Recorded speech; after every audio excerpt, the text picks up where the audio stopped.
So, as LUNC has gone through its timeline, we've had many come and many go. And a lot of those sort of keystone people that have left have actually gone on to make their own blockchains, announcing they're leaving the LUNC blockchain and moving on to what they believe to be greener pastures. Now, I'm always really happy to see these things, but there is something very worrying in the DocsChain white paper. And DocsChain is being developed by Tobias. And from what I can tell from the team, it's some people from Terra Rebels and some other people as well. But there's someone in here of very, very key importance to everything we've been talking about recently. So there's always the conflict of interests that will always be there, especially when you're an L1 blockchain developer for this blockchain. Now, from what we've gone over here recently on the channel, from what we can tell, the L1 are not able, or they don't have the knowledge to do L2 work, right? Okay, so you still with me? So if we scroll down, we've got loads of different stuff in here, but what we're looking at is the people behind DocsChain, because obviously it's called DocsChain, so the team are doxed. You've got Zorro, you've got Mustafa. Oh, who's this? You what? Hold up. Hang on a minute. So meet Vin. Okay, I'm not going to read through all of this. What I'm going to do is this part here. Whether it's designing scalable L2 applications or optimizing existing L1 system, Vin's innovative mindset and strong communication skills make him a valuable asset to any project. This is very questionable at this point. Now, I must have missed this. If this has been mentioned before, it's been hidden because I've only just come across this being linked to the DocsChain white paper by Tobias. Taking a look into it, getting to the bottom and thinking to myself, hang on a minute, we're paying him to work here. What's he doing working there? And even if it isn't, say, for example, Vin's spare time, he's putting a lot of the work he should be doing on this blockchain is simply going into the development of a chain that works, more or less being constructed using the Cosmos SDK. You know, this is us. This is our sector, okay? This is very troubling to say the least, right? Because we're paying these people a lot of money and saying to us that, oh, we don't have the capability to do that and, you know, we need to hire people. It's becoming real obvious that certain people are rubbing hands with certain people, right? And this is all now very peculiar, especially seeing this. And, you know, no negativity to DocsChain or anyone who wants to go off and make their own chain. But if you're working for this blockchain, you're being paid. This is a huge conflict of interest. If anything, he's compromised at this point, like I was saying, and it's... It's not good to see this.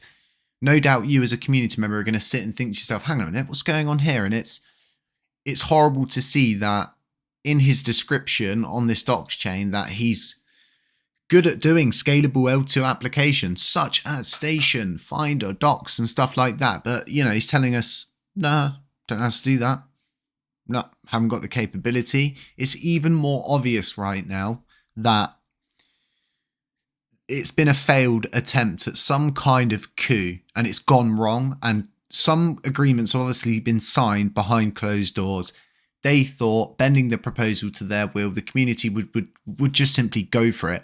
Currently, they're going through everything they can to make themselves look better, and they're providing so anybody can more or less go and check the code themselves for all of their infrastructure. And you know, I totally get it. There's a lot of people who think that I want Terra Rebels to shut down or Hexagon to shut down, whichever one you want to call them. I don't. I want them to keep running. But what I want is that funding to go towards this blockchain. You know, they've rebranded now to Terra Classic infrastructure, right? They didn't do this until the pressure was applied to them and they were called out for exactly what it was. And they're like, they've obviously had a meeting and they're all sat there going, you know, what can we do to mitigate this stigma around us? Rebrand.